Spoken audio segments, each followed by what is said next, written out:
தொடர்ச்சியாக திமுக அரசாங்கம் என் மீது ஒரு 11 வழக்குகளை போட்டு முடக்க நினைத்தது. அதே போல மீண்டும் ஒரு வழக்கை போட்டு பொய் வழக்கை போட்டு முடக்க நினைத்தது. நீதிமன்றத்தில் எங்களுடைய வாதங்களை எடுத்து வைத்தோம். அப்பட்டமான இது பொய் வழக்கு. இது 14 ஆண்டு கால எங்களுடைய நாம் தமிழர் அரசியலில் நாங்கள் பட்டியலின சமூக மக்களுக்கும் ஒடுக்கப்பட்ட சமூக மக்களுக்காக தான் அரசியல் செய்கிறோம். நான் என்னுடைய வலையொலியில் கிட்டத்தட்ட 1800 காணொலியில் 800 காணொலிகள் ஒடுக்கப்பட்ட சமூக மக்களுடைய வலிகளையும் வேதனைகளையும், குறிப்பாக வேங்கை வயல், மேல்பாதி, சங்கரங்கோயிலுடைய சாதிய பிரச்சனை, நாங்குநேரில் சாதிய பிரச்சனை, இதுக்கெல்லாம் ஆதரவாக நின்று அந்த மக்களுக்கு ஆதரவாக நின்றுக்கிறேன். ஆனால் என்னை SC/ST அப்படிங்கிற ஒரு PCR சட்டத்தில் என்னை முடக்க பார்த்து திமுக அரசு. அது அப்பட்டமான சட்டத்திற்கு புறம்பான வழக்கு.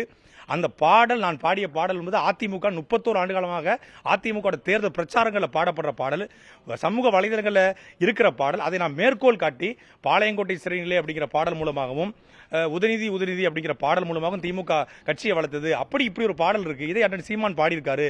இது அதிமுகவோட பாடலும் மேற்கோள் காட்டி தான் பேசினேன். நான் எந்த சமூகத்தையும் இழிவுபடுத்தி பேசல. குறிப்பாக அந்த சொல்லப்படுகிற சண்டாளர் என்ற சொல் ஒரு சாதிய சொல், அது இழிவான சொல் என்பது சத்தியமா எனக்கு தெரியாது. அதை நான் இன்றைக்கு தான் புரிந்து கொண்டேன். ஆனா அந்த வார்த்தையை பயன்படுத்தி என் மீது வழக்கு போட்டாங்க.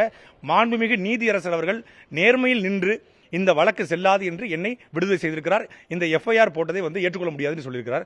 அவருக்கு நாங்கள் ரிமாண்ட் பண்ண முடியாதுன்னு சொல்லியிருக்காங்க. இந்த வழக்கை உடனடியாக அந்த FIR நாங்கள் நீதிமன்றத்துக்கு போய் குவாஷ் பண்ணுவோம். அதே போல திமுக அரசாங்கம் இப்படி பேசுகிற நபர்களை எல்லோரையும் முடக்கிவிட்டால் இடிப்பாறை இல்லா ஏமாற மன்னன் கெடுப்பார் இலானும் கெடுங்கிறது போல யாருமே பேசக்கூடாது நினைக்கிறது அப்பட்டமான அடக்குமுறை.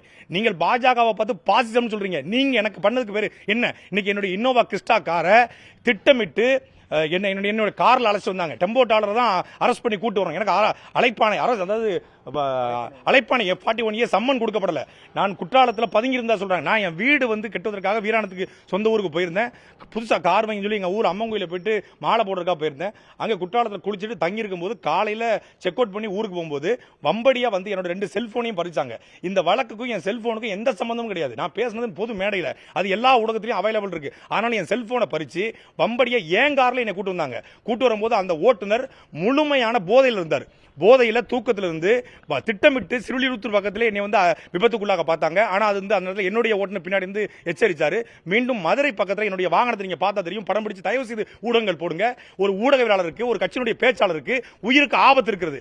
என்னை திட்டமிட்டு இந்த அரசாங்கம் கொலை செய்ய பார்த்தது.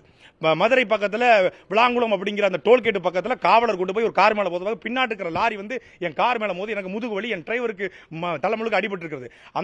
அந்த வண்டி அதுக்கப்புறம் உடஞ்சதுக்கு பிறகு திருப்பி டெம்போ டாலர் என்னை ஏற்றி வராங்க. முழுக்க இந்த அரசாங்கம் என்னை கொலை செய்ய பார்க்கறது. இந்த அரசியலும் எனக்கு உயிருக்கு பாதுகாப்பு இல்லை.